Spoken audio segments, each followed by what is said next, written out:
Pessoal, vídeo aula 10, parte 1. Na videoaula anterior, nós vimos, ao estudar a teoria de sistemas trifásicos, que nós temos 6 possibilidades de se deparar na prática aí com situações envolvendo circuitos trifásicos.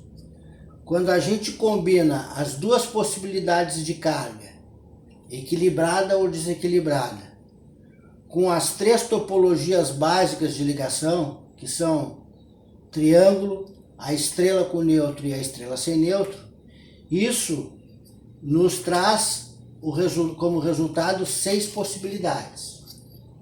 A partir dessa videoaula, a gente vai estudar cada uma dessas possibilidades e na videoaula 10 a gente vai tratar de 2 delas.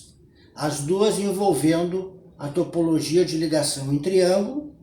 Nós faremos um exercício com carga equilibrada ligada em triângulo e depois um segundo exercício com a carga desequilibrada ligada em triângulo.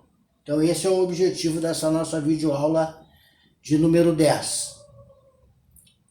Bem, para isso nós vamos utilizar os exercícios que vocês encontram na nossa apostila de sistemas trifásicos, os exercícios 5.1, que é para carga equilibrada, e os 5.2 para carga desequilibrada. E a solução, ela vai se apoiar num roteiro de análise de circuitos trifásicos com ligação triângulo, que é válido tanto para carga equilibrada como para carga desequilibrada. O roteiro de análise de solução é absolutamente o mesmo. E esse roteiro vocês também encontram na apostila de sistemas trifásicos, que é o roteiro 4.1, certo? Então vamos passar aqui para o exercício 5.1, o exercício de exemplo de um circuito com carga equilibrada ligada em triângulo. Lá na apostila vocês têm esse enunciado aqui do exercício 5.1. Calcular as correntes de fase, correntes de linha e as potências em um circuito trifásico a 3 condutores com ligação triângulo. Sequência de fases ABC, 220 volts, 60 Hz e carga equilibrada formada por impedâncias medindo 7,07 mais J 7,07 ohms.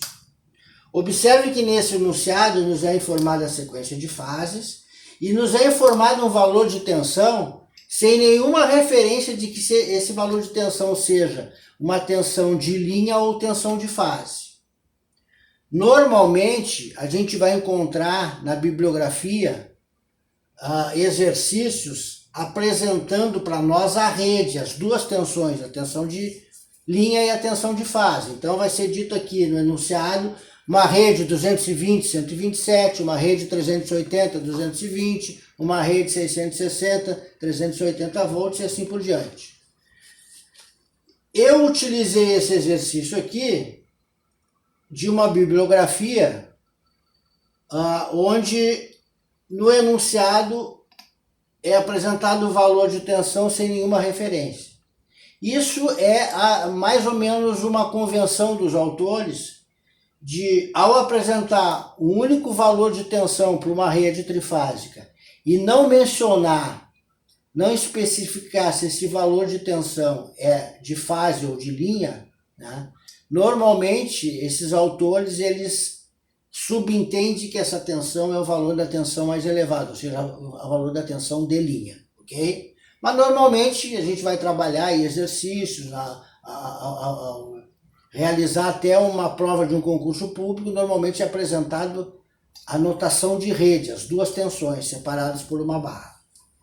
Bem, observem aqui que no enunciado também o valor das impedâncias da nossa carga equilibrada. Essa carga equilibrada, evidentemente, as 3 impedâncias de fase são absolutamente idênticas, né? A impedância de fase ZA, ZB e ZC tem absolutamente o mesmo valor em magnitude e em ângulo de fase. Como elas foram apresentadas aqui em notação retangular, né? Então, uma impedância, quando é apresentada em notação retangular, você sabe que essa componente real da impedância é o valor da resistência ômica, né? E o valor imaginário é o valor da reatância, né? Nesse caso aqui, uma reatância indutiva, porque ela é positiva, né? Se fosse menos J, seria uma reatância capacitiva. Então, antes mesmo da gente partir para análise e solução do nosso circuito, a gente já vai preparar previamente aqui a transformação dessas impedâncias de notação retangular para polar. Então, o enunciado nos apresentou a impedância em notação retangular. Então, primeiro passo, nós vamos passar para polar, né? Então, você já sabe, transformação de polar para retangular, nós pegamos as duas componentes retangulares e aplicamos o teorema de Pitágoras, raiz quadrada da soma do quadrado das duas componentes, a componente real e imaginária, ativa, reativa, né? Todos aqueles sinônimos, a base, a altura do triângulo, a componente horizontal, a componente vertical, o cateto adjacente, o cateto oposto, toda aquela série de 5 sinônimos, né? E a gente pode tratar esses componentes, né? Então aplicamos aqui Pitágoras para calcular a magnitude da nossa impedância. E a relação da tangente, dividindo o cateto oposto pelo adjacente, ou seja, a altura pela base, né? O imaginário pelo real, a função tangente dá menos 1 para obter o ângulo da nossa impedância. Feito isso, vocês deverão achar aí nas calculadoras de vocês, aplicando Pitágoras, vocês vão obter aqui o valor de 10 ohms. A calculadora de vocês vai dar uma periódica aí, 9,999, né? Porque aqui a gente está truncando em apenas 2 casas decimais essas componentes da impedância. E o ângulo cuja tangente é 1, né? Observem aqui que as duas componentes são iguais, né? Então, essa relação aqui, essa divisão dá 1. O ângulo cuja tangente mede 1 é um ângulo de 45 graus. Ok? Então, partimos agora para o nosso roteiro propriamente dito, para solucionar o nosso circuito trifásico. O primeiro passo que vocês obtêm no roteiro 4.1 lá da nossa apostila, né, ele propõe que a gente esboce, né, o diagrama elétrico, o esquema elétrico do nosso circuito e registre os nossos fasores de interesse. Ora, numa ligação triângulo, quais são os fasores que nos interessam? Por definição, uma ligação triângulo é aquela ligação que submete as impedâncias de fase às tensões de linha. Então, nós registraremos aqui no nosso diagrama elétrico as tensões de linha, que são as que nos interessam para solucionar uma ligação triângulo. As tensões de fase, as tensões de cada uma das fases contra o neutro, não tem nenhum interesse para nós, para essa solução, né? E os demais fasores que nos interessam são os fasores correntes. Então, observem aqui, vamos focar primeiro nos fasores tensão. Observem que as 3 tensões de linha aqui apresentadas, elas apresentam aqui, ó, uma seta apontando sempre para a primeira letra. Ó. Aqui a tensão de linha VAB, a seta está apontando para o A. Analogamente, se isso fosse um circuito de corrente contínua, o polo positivo estaria em A, o polo negativo estaria em B. E o sentido de circulação da corrente nessa malha seria esse aqui, ó. Certo? Ou seja, nesse condutor aqui, a corrente circula nesse sentido. Tá certo? O mesmo nas duas demais tensões. Tensão de linha VBC, a flecha aponta para a primeira letra, para a letra B. E a terceira tensão, tensão de linha VCA, a flecha aponta para a primeira letra, a letra C. Independentemente da sequência de fases CABC ou VCA, nós já vimos que nós deveremos tratar na solução do circuito trifásico as tensões sempre na mesma notação representativa. Sempre VAB, sempre VBC e sempre VCA. Por quê? Porque se a gente inverter uma dessas letras, chamar essa tensão de VBA, essa de VCB e essa de VAC, nós não estaremos sendo coerentes com os ângulos convencionais, aqueles 6 ângulos padronizados convencionais das tensões trifásicas, né? Estabelecidas lá no momento padrão da solução, né? O momento padrão é o início de giro do nosso alternador trifásico elementar, né? Então nós vimos que lá na página 8 da apostila nós temos 6 ângulos convencionais, 3 para as tensões de linha e 3 para as tensões de fase para cada uma das sequências de fase possível. A sequência ABC, positiva ou anti-horária, e a sequência CBA, negativa ou horária, né? Lá então a gente vai encontrar esses 6 ângulos. Então, na medida que a gente inverter as letras, a gente vai estar errando ao adotar aqueles ângulos, porque inverter 2 letras dessas significa um giro de 180 graus. Então, sempre vamos tratar as tensões dessa forma, né? E isso vai nos conduzir ao seguinte tipo de situação. Observem que em cada condutor da rede trifásica, as correntes de linha, que por definição são correntes que circulam nos condutores da rede, elas terão todas elas o mesmo sentido. É claro, a gente sabe que teoricamente isso é uma situação impossível, jamais vai acontecer das 3 correntes ter o mesmo sentido. Se tem uma indo, tem 2 voltando, ou se tem 2 voltando, tem uma indo. Ou ainda, uma pode estar indo, uma pode estar voltando e outra está passando pelo zero. Mas jamais todas terão o mesmo sentido, todas as 3. Não. Tá? Isso é uma representação que se dá a partir desta determinação de utilizar esses valores de tensão aqui, como se fosse polo positivo aqui, aqui e aqui. Tá certo? Ora, o que vai nos conduzir ao valor verdadeiro do sentido dessas correntes aqui de linha e, por consequência, também dessas correntes de fase, as correntes que circulam nas impedâncias? Vejam que aqui ó, circula de A para B, de B para C e de C para A. Tá certo?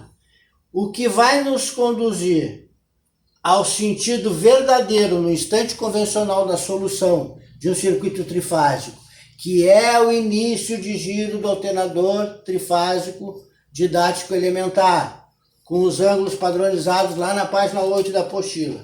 O que vai nos conduzir ao sentido verdadeiro são os ângulos dessas 6 correntes. Né?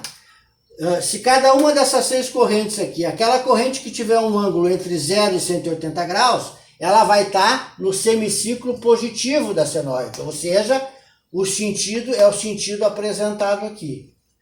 Se, ao contrário, o resultado se der num ângulo entre 180 e 360 graus, né, ou ainda um ângulo negativo de 0 a menos 179,99 graus, significa que o sentido é o inverso ao sentido representado aqui. Ok? Se for 180 graus ou 0 grau, é uma passagem pelo zero. Ok? Então, o primeiro passo, a representação dos nossos fasores no esquema elétrico, no diagrama elétrico. Logo a seguir, a gente vai tratar aqui de efetuar o cálculo das nossas correntes. O primeiro grupo de correntes aqui, que a gente vai realizar o cálculo, é o valor de corrente mais imediato possível de ser calculado, que são as nossas correntes ditas correntes de fase. O que são correntes de fase? São correntes que circulam nas impedâncias. As correntes de linha são aquelas que circulam no condutor da rede.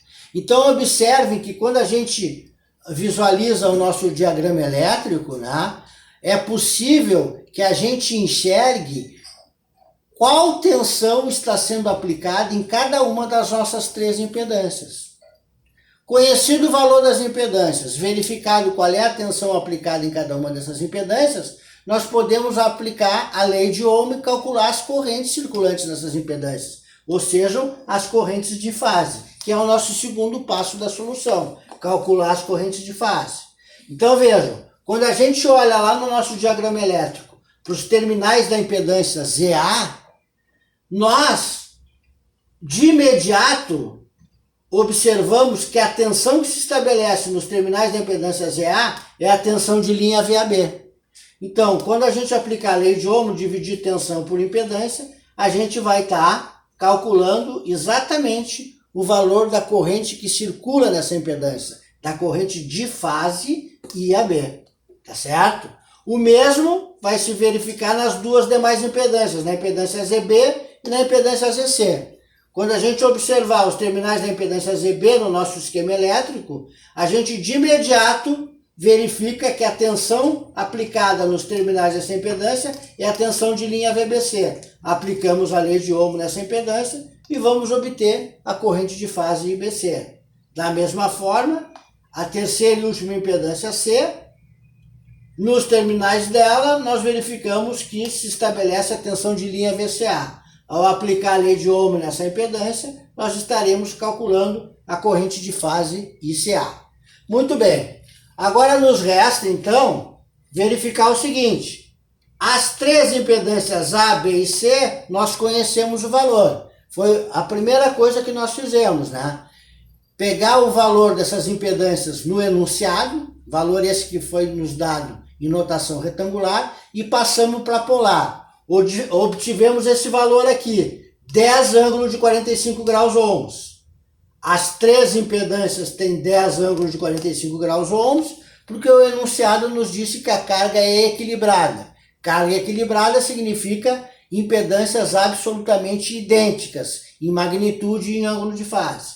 Então, as três impedâncias A, B e C, observem, todas elas possuem o mesmo valor, 10 ângulos de 45 graus. O enunciado nos apresentou um valor de tensão de 220 volts. Comentamos que esse valor de tensão, embora não esteja evidenciado se de fase ou de linha, quando apresentado como um único valor, a gente deve compreender que é o valor da tensão mais elevada, da tensão de linha. Então, a magnitude das tensões de linha AB, BC e CA é de 220 volts, apresentado no nosso enunciado. Olha, o que nos resta agora? Nos resta agora, né, é aplicar para cada uma dessas tensões um ângulo para elas.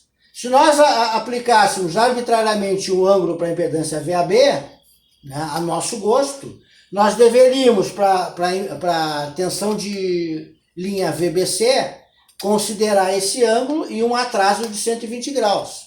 Né? Só que aqui a gente não vai arbitrar ângulos, nós vamos utilizar os ângulos convencionais, né? Os ângulos padronizados que são oferecidos para nós lá na página 8 da apostila. Como o enunciado nos deu a sequência de fase ABC, se nós verificarmos lá na página 8 da apostila os três ângulos para as tensões de linha AB, BC e CA em sequência ABC, nós vamos obter 120 graus para a tensão de linha VAB, 0 graus para a tensão de linha VBC e 240 graus ou menos 120 graus para a tensão de linha VCA. Então agora é só aplicar o cálculo, né, da lei de Ohm aqui em cada uma das três impedâncias, né, utilizando notação polar, certo? Então, vocês lembram, divisão em notação polar, a regra é dividir os módulos ou magnitudes e subtrair o ângulo do numerador para o ângulo do denominador. Então, a nível de magnitudes, as três expressões, as três leis de Ohm vão nos conduzir ao mesmo cálculo. Dividir 220 volts por 10 ohms. Vai nos resultar, nos três casos, 22 amperes. O que vai diferir aqui são os ângulos. Né? Na primeira corrente de fase IAB, nós vamos subtrair 120 graus do numerador de 45 graus do denominador. 120 menos 45 vai resultar em 75 graus. Na corrente de fase IBC, vamos subtrair 0 grau do numerador para 45 graus do denominador e vamos obter um ângulo de menos 45 graus. E na terceira corrente de fase, na corrente de fase CA, nós vamos subtrair 240 graus do numerador de 45 graus do denominador e vamos obter 195 graus, ou ainda, né, fazer um giro de 195 graus no sentido anti-horário é o mesmo que fazer um giro de 165 graus no sentido horário, ou seja, menos 165 graus. Por que é interessante a gente, quando passa de 180 graus, fazer essa representação no sentido inverso? Para poder estabelecer aqui uma análise comparativa do defasamento angular dessas três correntes, né? Nós temos a expectativa de, em se tratando de uma carga trifásica, que é o caso desse exercício, das três correntes resultarem de mesma magnitude, o que a gente já verifica aqui, todas elas 22 amperes de valor eficaz ou RMS, e o defasamento angular entre elas ser preservado da equidistribuição de 120 graus elétricos, né, entre elas. E isso a gente consegue verificar. Se a gente comparar 75 graus positivos com 45 graus negativos, se a gente fizer a conta, 75 menos 45 é o mesmo que 75 mais 45, que vai resultar em 120 graus. Se a gente comparar agora 195 graus com 75 graus, 195 menos 75 vai dar 120 graus. Agora, para comparar as correntes de fase IBC e CA, nós vamos comparar o ângulo de menos 145 graus. É mais fácil agora comparar com menos 165. Então, vejam, menos 45 menos 165 é o mesmo que menos 45 mais 165, que vai resultar em mais 120 graus. Ou seja, o defasamento angular entre essas três correntes de fase, né, é preservado, é mantido em 120 graus elétricos, está equidistribuído. Essa equidistribuição angular, né, ela se deve ao fato da carga ser equilibrada. As três impedâncias de fase têm igual valor, nos conduzindo a três correntes de mesma magnitude e ângulos de fase que mantêm, que preservam o defasamento angular entre essas três correntes em 120 graus elétricos. Muito bem. Logo adiante, para o cálculo das correntes de linha, a gente vai ter que realizar uma análise nodal nos três nós do triângulo para obter a expressão de cálculo dessas correntes de linha. Isso vai nos conduzir a equações onde nós deveremos somar ou subtrair fasores. Vocês já sabem que para somar e subtrair fasores, nós não conseguimos matematicamente realizar o cálculo em notação polar. Não tem como. Notação polar, a gente só consegue fazer soma e subtração em notação polar através de uma solução gráfica, daquela regra do paralelogramo, utilizando escala e transferidor. Só solução gráfica. Solução matemática só é possível trabalhando com os fasores em notação retangular. Então, por essa razão, nós vamos pegar os três valores de correntes de fase obtidos no passo anterior e realizar a transformação polar para retangular para obter essas correntes em notação retangular, que vai ser a necessidade que nós teremos logo a seguir para calcular as correntes de linha, tá certo? Muito bem, então vejamos. Transformar polar para retangular consiste em pegar o módulo e o ângulo e calcular as duas componentes, a componente real e imaginária do fasor, a base e a altura do triângulo, né? A componente ativa e reativa, o cateto adjacente e o cateto oposto, todos aqueles sinônimos que nós já vimos trabalhando. Em que consiste transformar polar para retangular? Pegamos o módulo e multiplicamos pelo cosseno do ângulo para obter a componente real ou ativa da corrente. E pegamos o módulo e multiplicamos pelo seno do ângulo para obter a componente imaginária ou reativa da corrente. Se vocês realizarem esse cálculo, 22 cosseno de 75 graus, vocês vão achar, vamos trabalhar sempre com duas casas decimais, tá? Vocês vão achar esse valor, 5,69 amperes de componente real. A componente imaginária ou reativa dessa corrente de fase AB, 22 vezes seno de 75, vocês vão obter com duas casas decimais este valor na calculadora, 21,25 amperes. O mesmo vocês farão para as duas demais correntes de fase, IBC e ICA. Vou multiplicar o módulo pelo cosseno do ângulo para obter a componente real e o módulo seno do ângulo para obter a corrente imaginária. Nos dois casos, a mesma coisa. Os resultados aqui que vocês vão obter serão esses aqui, né? 15,56 amperes de componente real para corrente de fase IBC e 15,56 amperes também negativos, né? Para a componente imaginária da corrente de fase IBC. Vejam que aqui essas duas magnitudes são iguais, porque o ângulo dessa corrente aqui é 45 graus. Então, as projeções dos eixos ortogonais real e imaginário, né, terão o mesmo valor, está no meio caminho, né, 45 graus. E a nossa corrente de fase ICA, com este ângulo aqui de menos 165 graus, né, observe que a gente não está utilizando 195, nós utilizamos menos 165. Por que isso? Alguns modelos de calculadora, pessoal, não vai aceitar, vai apresentar erro de sintaxe se vocês digitarem um valor acima de 180 graus, 195 graus, tá certo? Então, trabalhando aqui com menos 165 graus, a gente vai obter esses resultados aí para as nossas correntes de fase expressas em notação retangular. Certo, pessoal?